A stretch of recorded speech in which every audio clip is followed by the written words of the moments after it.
Isn't this cool? Is this awesome? So this is a wall. This is like foam that you put up onto your walls to absorb more sound. Now, the irony of all of this is the fact that my back is to it, but I thought it would make a really cool backdrop. But the audio sounds so much better with it. Here's me like without it.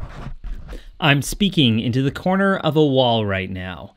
And then here's me talking with it. This is me speaking into the corner of foam. Sounds much better. Thanks, AeroZoom. Link in the description below if you guys want to buy some of this stuff. Quick tip, if you want to do like a cool highlight on your backdrop, like that, your cell phone can just go onto the back there and it can highlight whatever your walls are. These walls look a lot better when there's a little bit of highlight because it increases the shadows. Hey, what's going on? Welcome to the show. For those of you guys who haven't watched my YouTube show or whatever this would be considered, thanks for checking this out. First of all, this is like traditional YouTuber talking towards camera. And then if I just kind of do this, now it's like documentary setup. See how? So it's like traditional talk to camera YouTube setup, and then it's like now it feels a little bit more like a documentary, doesn't it? So in this video, I want to talk to you guys specifically about being a YouTuber versus being a traditional filmmaker. Now, why do I say that in air quotes, and why is there a difference? Well, I think that right now there's this really strange divide between the two universes. If you think of like the history of YouTube, YouTube kind of launched off by being this interesting platform for like joke videos, cat videos, weird sort of memes, and then it started doing more cinematic stuff once the quality started rising up. And now it's this interesting hybrid of like comedy, skits, humor, people's stuff that they shot on their cell phone, along with like cinematic, really experiential, incredible movies. And so there's that divide is becoming blurrier and blurrier, and there's less of one. And the reason why I'm doing this whole video, and the reason why I'm so psyched about all of this, is the fact that I'm gonna be attending a festival called Bufferfest in about 2 days from the release of this video. And I'm really excited about it because I'm gonna be premiering one of my short films that I just shot. And this whole thing is bridging that gap between being a YouTuber versus being a filmmaker. Because one of the only reasons why I liked being a filmmaker and making movies and labeling myself as like a filmmaker rather than an online creator was the fact that I got to go to film festivals and actually have face-to-face meetups. But now stuff like this is existing within the YouTube space, and this is so exciting. It's such an incredible time to be a YouTube creator.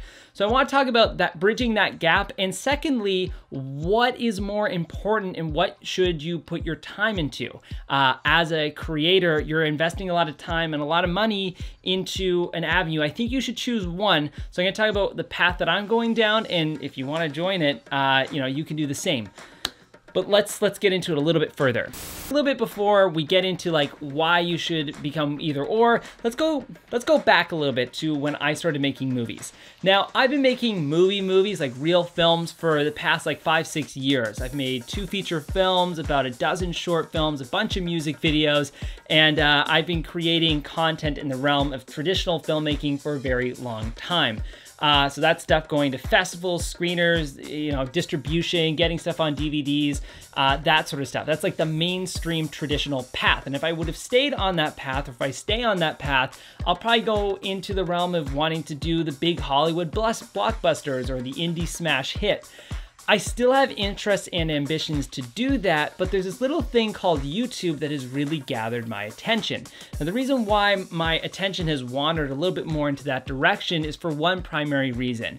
And that is the instant satisfaction of an audience's reaction. So for instance, when you work on a movie, you're catering it to 2 different categories, the audience and yourself.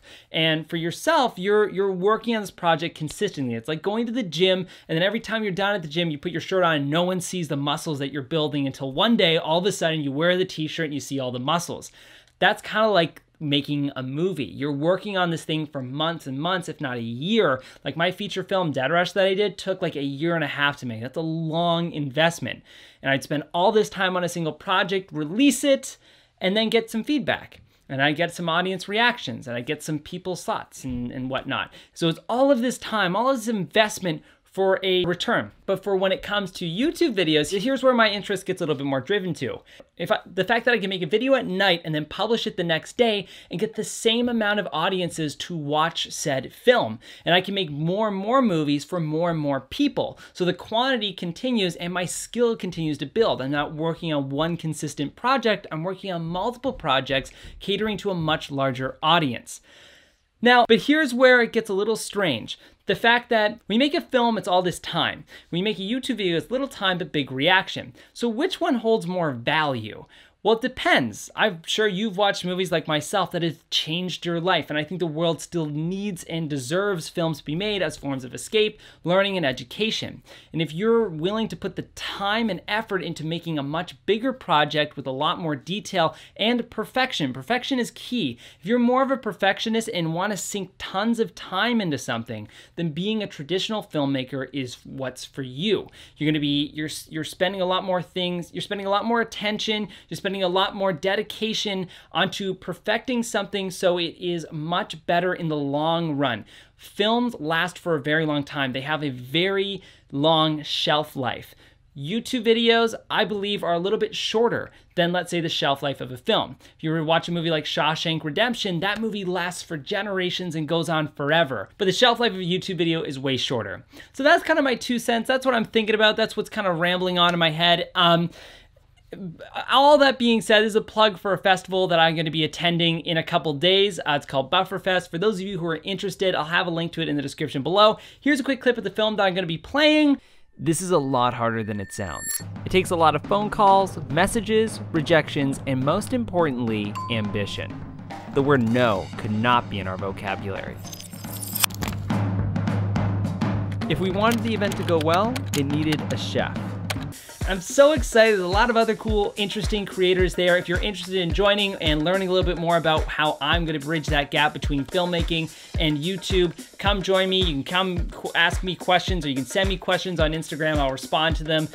So yeah, that's it. That's all. Thank you guys so much for watching. I'll see y'all later. Have a good one. Keep creating some good stuff. I'd love to see it. Bye. So I'm editing this video.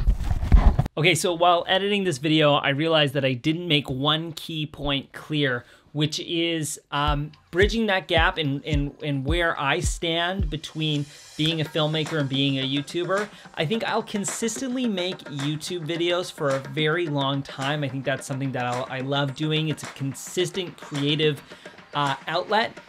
But that being said, I love making movies. I'm currently writing one short film in the works of a web series, and I've got a bunch of other concepts doing in my head. And I think the biggest thing that I want to recommend to you guys is just, if you're creative, keep creating. It's like a muscle that consistently needs to be catered to. And for me personally, the more I create, the more I create. So the more stuff that I keep putting and sinking my teeth into and keep working on, the more I'll have more ideas and the better I get. So it's like an instrument. The more you play it, the better you're gonna get, the more creative you can get, because it's so much more natural to you.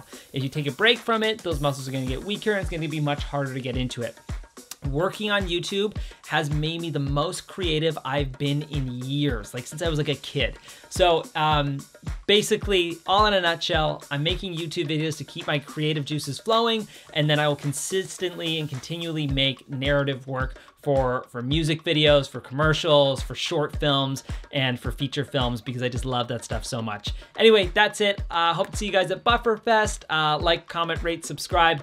I'll see you guys later. Thanks for watching. Bye-bye.